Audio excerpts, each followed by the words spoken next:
old woman. I'm Tony Kornheiser. Wow. You know, when I turned 100, I just wanted to take a nap. That was my goal. Take a nap. What, you know, I mean, I guess if you're children and those are your parents either set, you just let it go, right? I guess. Well, you got a prenup? I think it's nice. I mean, what do you got? What are you working with here? I think it's nice. Come on now. It's nice. A 100-year-old man, 96-year-old woman, that's nice. Welcome to PTI, boys and girls. In today's episode, Dan Hurley makes a decision. The Oilers and Panthers are back on the ice, and the Dodgers take 2 or 3 from the Yankees. But we begin today with the NBA Finals. Boston beat Dallas last night to open up a 2-0 lead. The margin was 7 points, but Dallas never got within a basket in the fourth quarter. Boston was led, surprisingly, by Jrue Holiday with 26 points and 11 rebounds. Wilbon, you were there. Yeah. How does this series look to you? Tony, it looks like Boston is just better. Like better in a way that Dallas may not be able to solve. I did not see that coming. I thought Dallas was going to even this series last night. And for a while, they had the lead early in the game, and then they had a burst late when Kyrie Irving got started, but it was too late. And in the middle, the big middle, Boston was just better.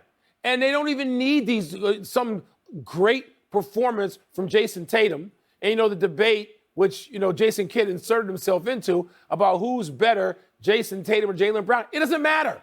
Boston's better. Now, Dallas has game 3 coming up. They got to do something about it. It's got to start with Kyrie Irving. Because I mean, Luka Doncic was barely able to walk during the warm-ups. He's holding various body parts. Goodness knows, I mean, those of us presume there was a shot at some point to kill the pain. And he was out there dragging himself around and being great in the first half. But, Tony, they got to get more. They got to get more, and it starts with Kyrie Irving in Game 3, a must-win for Dallas. But Boston just looks like the better team. Yeah, so it's good that you mentioned Kyrie Irving because the storyline throughout the entire playoffs was the resurrection of Kyrie Irving. And now here's Kyrie Irving shooting against Boston, 13 for 37 from the field, 0 for 8 from 3. That stinks. It stinks. It's just not good enough. I mean, it's really not. Look, I'm going to sit here today. I'm going to tell you what I told you when I sat here last week, that I would pick Boston in the series and I would do it without hesitation, right? I mean, Boston in the playoffs right now, I believe, is 14-2. They've won 9 in a row. They're undefeated on the road, 6-0. The 2 games that they lost, and the one game where there was a big scare, Game 1 against Indiana, then they won the next 3 in each case, and they closed out the series. I respect Dallas as a good team. I believe in the old adage that the playoffs don't really start till the home team loses a game. And I think Dallas can win 1, maybe 2. I can't see them winning 4 at this point, Mike.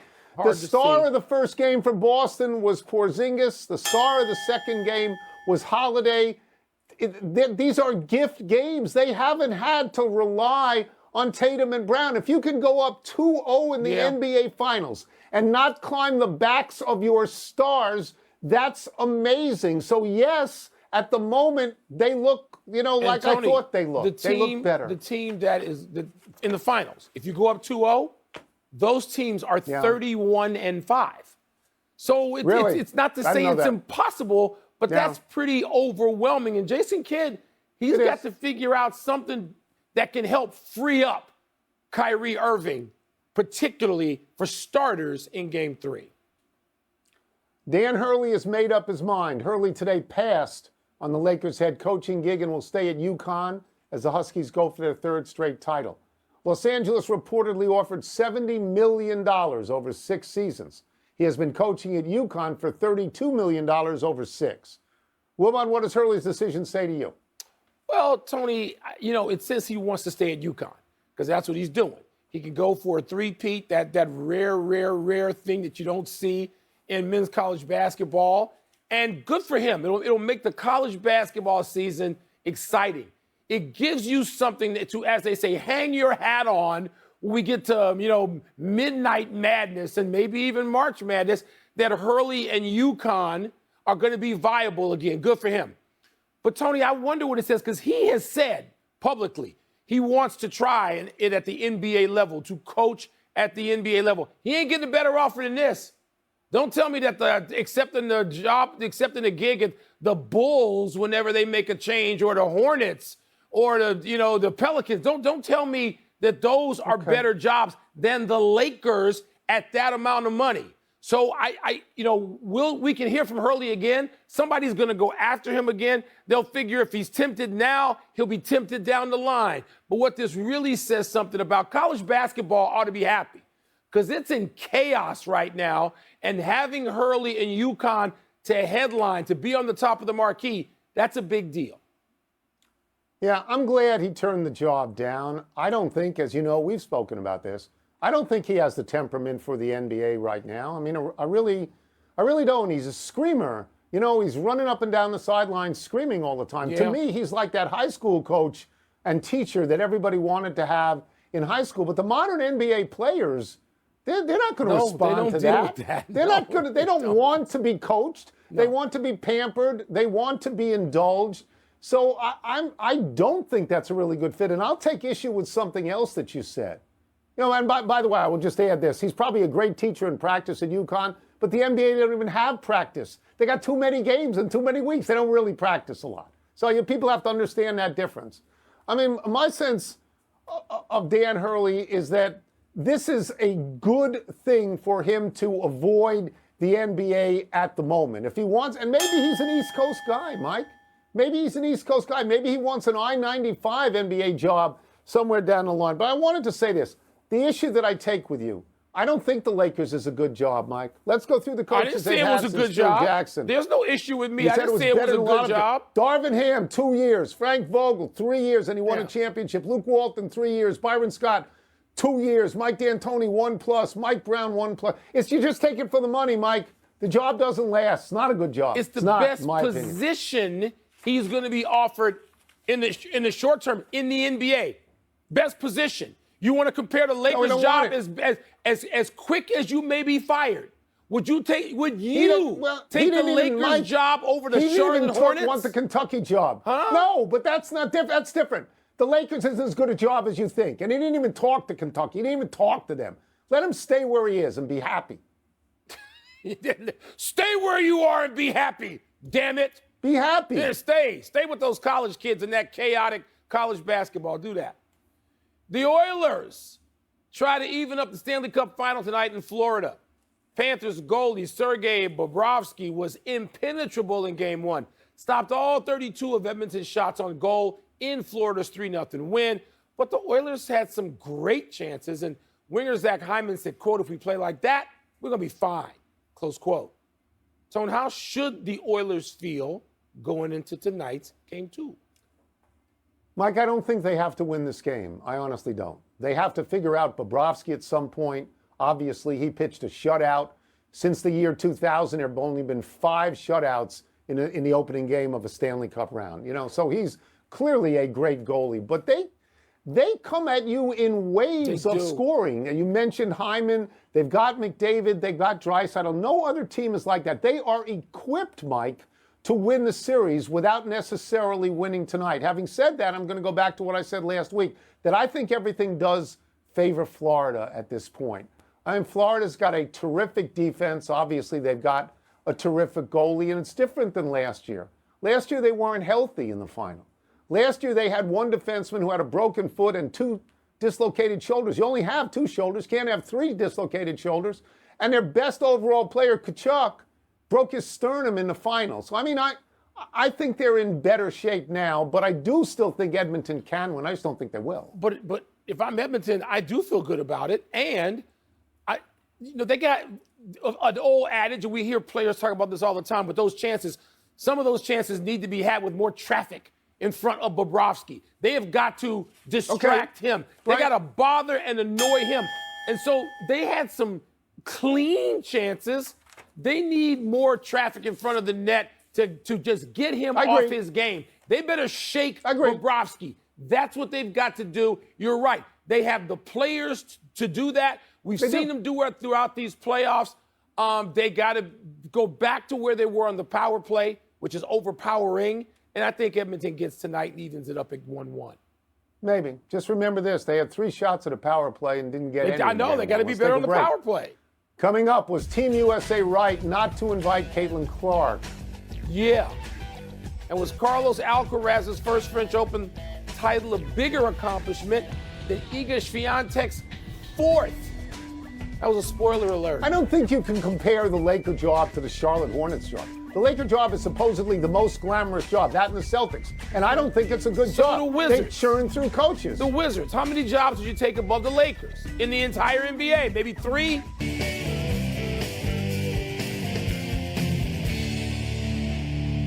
Time to read the chaff from the riffraff. I like that line. Let me see what's first here. Go to the glasses. Here we go. Any issue with Caitlin Clark not being named to the Olympic team? Not only do I not have an issue, let's get something straight. She doesn't belong on the Olympic team. She hasn't deserved to be on the Olympic team. She's not as good as 20 American women who could be on that team, probably 25. And I'm tired of people, including my dear friends Christine Brennan and Stephen A. Smith, saying, well, she can grow the game. The point is not to grow the game. The point is to win the games. We play to win the games. The Olympic team is about who deserves to be there. She does not deserve to be there. She's handled it beautifully. She can go in the future. She will earn the right to go to the Olympics probably in 4 years. Now, she's not close to deserving. Okay, I have a completely different opinion, and my opinion is a marketing opinion because, as you know, I believe the Olympics is a television show, and I believe that Caitlin Clark is the greatest attraction of any female athlete in the world, if not any sports person in the world. If I was NBC, I'd be livid that she wasn't on the team because she's going to guarantee me great ratings. Do I think she deserves it? No. I'm agreeing with you in that, but I think we're going to win anyway. I don't think her being on the team is going to stop us from winning. And you know what I would do, Mike? I would make her the college player on the team in the way that Christian Laettner was on the original Dream Team. Yeah, That's awful. what I would do because I think it's marketing. I honestly believe it's a marketing issue. If you take that approach, that's defensible. I take the opposite. This is about competition. Okay. This is the Olympics. Okay. Gold medal, not marketing. I know. I think they'll win anyway. Does Scottie Scheffler's win at the Memorial make him the clear favorite for this week's U.S. Open? Favorite, I guess so, because that's about odds in Vegas. And we know how awful impossible it was. And so even for Scheffler, even for somebody as great as Scheffler, Tony, when you hear about Pinehurst every time in 2014, I remember all the complaints about it. I don't know if he's the favorite. I can't wait to see how he performs. I don't know if he's a favorite. He's a favorite because he's won 5 tournaments already this year. He's the best. Last guy who won 5 out of his first 8 was Tiger Woods. He's the first guy in 60 years to win 5 tournaments before the end of June. He didn't. I understand. He's got 11 straight top 10 finishes. But what's interesting to me, because you and I watched this yesterday, he was vulnerable yesterday. Yes, he was. Colin Morikawa, if he makes that 6-foot birdie putt on 15, ties him and maybe beats him. Because Scottie Scheffler won a tournament by finishing over par on a Sunday. I think he's certainly the first name that you have to talk about. Sure. And Pinehurst is a fabulous looking course. I think it'll be great fun. You know what I found out today? This is the first time he's ever won a tournament as late as June. And by the way, the tournaments he's won this year, the Players, the Masters, the Arnold Palmer, the Nicklaus, Hilton Head, these are great tournaments. They're great. He's the best in the world, but I'll take the field. I'll take the field starting Thursday at Pinehurst. As long as you don't take field, you take the field. Bigger deal. Iga Swiatek winning her 4th French Open, or Carlos Alcaraz winning his 1st? I think it's Swiatek. I think it is. Because the women's side of tennis is stronger right now. The men are in great transition. I understand, but we're like 3 years out of Serena Williams, 4 years really being Serena Williams. And so now you've got Osaka back in the mix, coming back in, and she gave Swiatek the toughest time. I think the Swiatek's win was more impressive to me and a bigger deal. Alcaraz is going to be a huge deal maybe for the next 10, 12, 14 years. Right now, Swiatek. Yeah. Okay, so I don't want to get too crazy about winning the French because there are more forgettable winners in the French than in any other major. It's not like winning Wimbledon. It's a very big deal to have 4 French titles at the age of 23. The leader of all time is Chris Evert. She had 7. Steffi Graf had 6.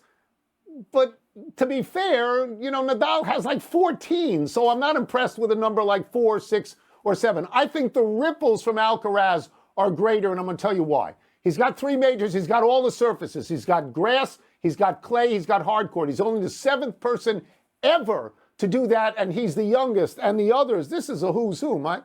Nadal, Agassi, Federer, Djokovic, Connors, Mats Wilander. And he's only 21. So to me, Alcaraz's victory has the larger implications. You don't see it that way, well, it has implications. I'm just looking at the field. I'm looking at his competition. Right. It's still, sort of, mushrooming up. It's forming. In it's 2 or 3 years, know. I think this could be an amazing field of men again. But right now, Enough email. Let's take one last break. Still to come, my thoughts on the event everybody is talking about. Really? Door knocks. Oh. Big win at the Belmont Stakes. Yeah. Was that this month?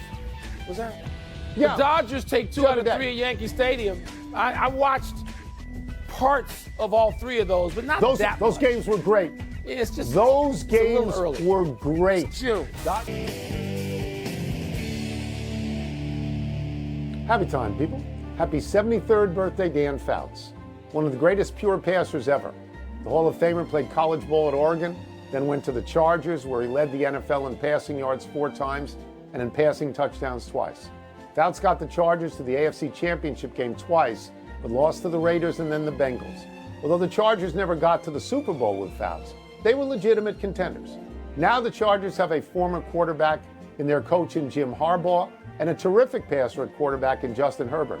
Wilbon, can they be legitimate contenders again? I think they can be, Tony. And we've seen Jim Harbaugh, people make, poke fun. They do a lot of things, a lot of criticism. He wins wherever he is. He won at San Francisco. He won at Michigan. He's going to win. And see, to me, it's still San Diego. Put the baby blues on, San Diego Chargers. Oh, happy anniversary, Montreal Canadiens. Around this day 31 years ago, the Canadiens held Wayne Gretzky without a shot on goal as Montreal beat the Kings in 5 games to win the Stanley Cup. They're the last team from Canada to do so. Vancouver got to the Stanley Cup final in 1994 and 2011, but didn't close.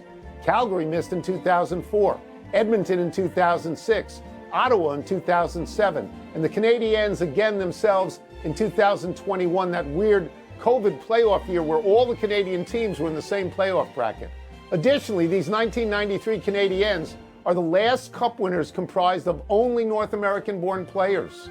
As you know, for the last few seasons, and particularly this year, I've thrown in with my Canadian brothers, rooting for Toronto and Edmonton all the way. I still got a horse in this race if I can sort of just attach myself to the Edmonton Oilers. Have you ever been to Edmonton? Because I have been.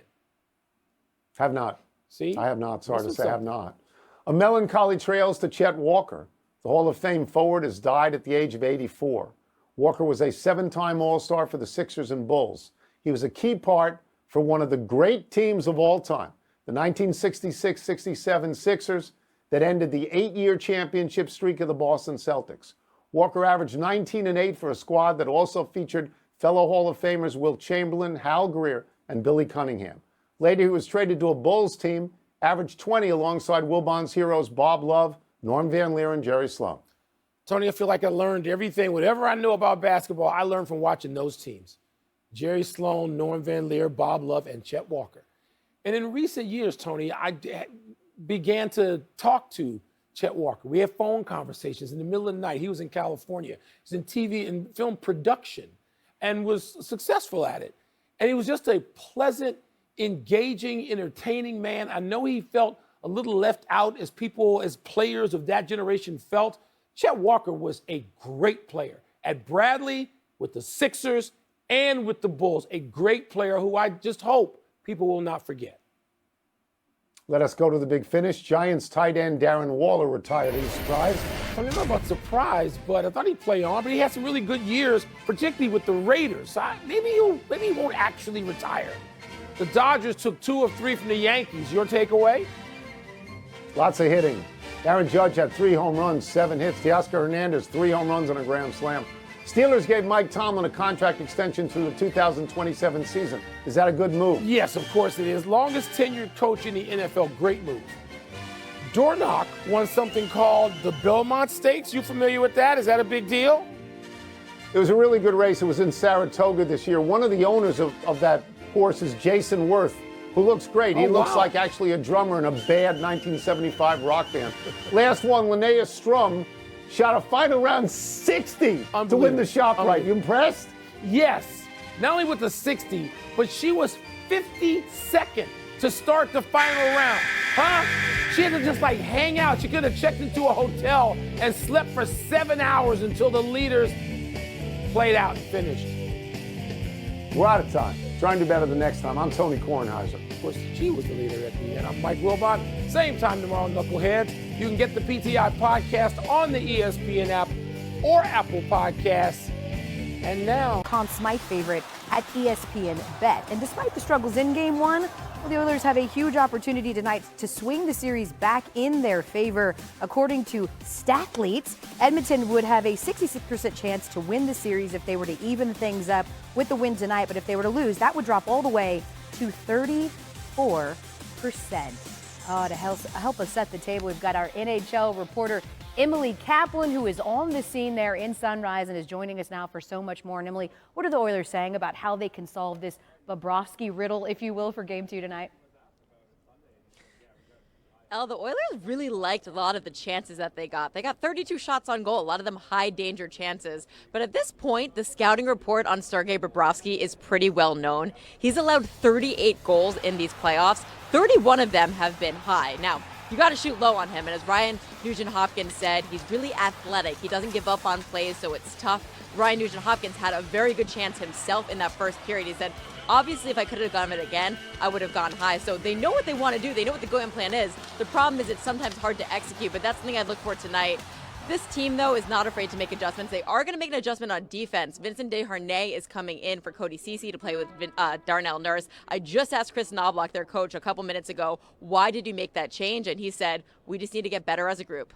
Certainly they need to score some goals, right? It's an incredibly difficult thing to do, especially when you consider that Edmonton scored the fourth most goals in the league during the regular season. How are the Panthers feeling about what they were able to do in Game 1? You know, talking to the Panthers and being around them the last 2 days, they feel okay about the way they played. They did not like their start. They think they started the game a little too late. They like the way they shut things down in the third period. They like the fact that they shut down the Oilers on their power play. As for Connor McDavid, I think everyone went into this series and said, look what they've been able to do to start players in these playoffs. They took out Nikita Kucherov in the first round, David Pastrnak in the second round, Panarin and Zibanejad in the third round. Can they neutralize Connor McDavid? Well, Paul Maurice said today, Connor McDavid is in a different caliber, and they try to do the best they can, and that's limit the time and space. Again, easier said than done. Their game plan against him is to put Sasha Barkov, their top shutdown center, on him a lot, Gustav Forsling, the defenseman. But Nico Mikkola, the defenseman, said it best. He said, you know, you do the best you can. You're in the right positions. Sometimes he's going to dangle on you, and that's why we have a Bobby. Bobby, of course, being Sergei Bobrovsky. Yeah, the oddsmakers still very much like Florida. They're once again a slight favorite on home ice tonight. Emily Kaplan bringing us the latest ahead of Game 2, which we'll see at 8 Eastern on ABC. Thanks, Em. Other stories we're following this Monday night. How about the NFL news? Steelers head coach Mike Tomlin receiving a 3-year extension through the 2027 season. He's coached 17 years in Pittsburgh, winning 1 Super Bowl and never has gone through a losing season. Tight end Mercedes Lewis is coming back for her 19th season, getting a 1-year deal to return to the Bears. Last season, the 40-year-old set the record for most seasons played at the position. Only Aaron Rodgers is older in the NFL. In the NBA, Woj reporting that former Lakers head coach Darvin Ham is joining the Bucs staff as Doc Rivers' top assistant. Ham was Milwaukee's top assistant during the 2021 title season. To Boston jumping out to this 2-0 series lead. It has to be their depth. I mean, they're getting contribution from all different angles. When you look across the board, their team, they have multiple guys who can put the ball on the floor, make plays off the dribble. They're always making the right play, and they have multiple guys who play on both sides of the ball.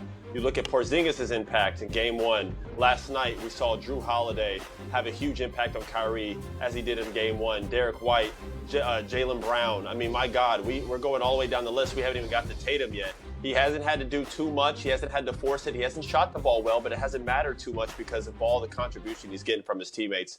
Boston is who we thought they are. They're the best team in basketball, and they've showed that through the first 2 games. And the most balanced. You mentioned it. The Celtics have such a great stat. 5 players averaging at least 16 points in this series, and nobody is averaging more than 22. It's truly coming from everywhere. Meanwhile, Dallas, it's not coming from everywhere. They are struggling offensively, in particular Kyrie Irving, who's sort of been at the center of that. He's averaging only 14 points, 35% shooting right now in this series. How do they get him going in Game 3? They got to start to look for mismatches a little bit more. In my opinion, you got to attack Tatum and Brown. And I know, neither of them or either of them are the best defenders, but they got to figure out ways to get Kyrie going. I mean, listen, this is a guy who's used to making tough shots. Sometimes it's as simple as that, El. I mean, sometimes you just got to make shots. We looked at what he was doing versus Minnesota. He had Jaden McDaniels guarding him a lot in that series. Anthony Edwards, we're talking about top-level defenders that he was able to shrug off and score. Right now, it seems like the whole Boston thing might be getting to him a little bit. Obviously, there's been a lot of media controversy following him going into this series. He needs to clear his head, go back into Dallas and play Kyrie Irving basketball, look for mismatches, get to the line, have a steady diet of not, relying on that mid-range jump shot and play Kyrie like basketball. They need him, otherwise they cannot compete versus this Boston team. Well, maybe he was trying to get himself ready. He was signaling, you might have seen it, to the crowd at the end of the game that he'd be back in Boston for Game 5. It kept holding up a Game 5. Certainly we'll see. ESPN Bet has the Mavs as a 1.5-point favorite in Game 3 on Wednesday. Ooh. Austin Rivers will join us a little bit later to talk Lakers, still on the coaching hunt. Stick around. And here's why. Back to our breaking news, Al. Adrian Wojnarowski is reporting that UConn head coach Dan Hurley has turned down the Lakers' 6-year, $70 million offer, and he will return to chase a third straight national championship in stores. Even before this courtship, UConn had made an offer to make Hurley one of the highest paid coaches in college. The offer Hurley turned down would have slotted him as the 6th highest paid coach in the NBA. The 5 coaches that would have been ahead of Hurley have a combined 12 NBA titles. Tony and Mike, much more in tonight's PTI bonus topic. All right, Wilbon, do you think Dan Hurley's decision not to take the Lakers job was more about the Lakers or about UConn? Tony, we're guessing now, but I'm going to guess more about UConn. That's familiar. That's been his home. He didn't build it. Jim Calhoun did that, but he inherited something and certainly has enhanced it by winning back-to-back, and he's got a shot at a third. He's got a recruiting class. He's got players returning. He's got, everything is I'm not going to say ready-made, but it's pretty much in place for a run at another title, which would be a three-peat. Who's done that? John Wooden, Who's done that? Duke hadn't done that. Nobody has done that since John Wooden. So this is a good thing for college basketball, a good thing for UConn. And he's got to feel good about that. The Lakers is the great unknown. You don't know. You don't have any control in college basketball anymore, but you sure have very little in pro basketball. Yeah, I think you can answer this both ways. I could say that it was about the Lakers in the sense that they were going to give him a tremendous amount of money. But if you go down the list of the people who have coached the Lakers since Phil Jackson, nobody has any tenure. Nobody's been there more than 3 years. And they churn right through you. And if you coach LeBron, that doesn't last a long time. Even though LeBron's not going to be in a league for that much longer, the track record there is you come in and you go out and you just go out with a lot of money. I think it's possible that he's an East Coast guy, Mike. I had a friend of the family tell me about a week ago that they never thought he was going to go to Los Angeles. If he's got an itch that wants to scratch in the NBA in the next 4 or 5 or 6 or 8 years, however long it takes. Oh, there'll be teams Philadelphia, jobs. Yeah. Boston, New York, Washington. These jobs are going to come open if that's what he wants to do. I think that's possible. I agree with you. I would like it to be about UConn, and I agree with you that college basketball right now is chaotic. But I think there's a better chance that will be less chaotic than there's a chance that pro basketball players will listen to a guy who runs up and down the sideline screaming at them. Here's what he couldn't do in pro basketball for the Lakers or anybody else. Right. He can't start screaming at fans like we've seen him do. Right. So, yes, it was going to take, I'm not going to say a personality transplant, but certainly an enormous adjustment for him and the evolution. He was going to have to move off that. But he's got something at UConn that's already, he's got a chance, right? He got a better chance of winning at UConn this year than at the Lakers next year. I'll say that. Mike, definitively. When he came back, when he didn't stay in L.A., when he made the announcement from the East, That's all you had to know. If he was going to take the job, he'd have announced it out there. Right. He would stay. Right. That's it. We're done. You know he wants to be on the East Coast. Don't listen to him. Back to you.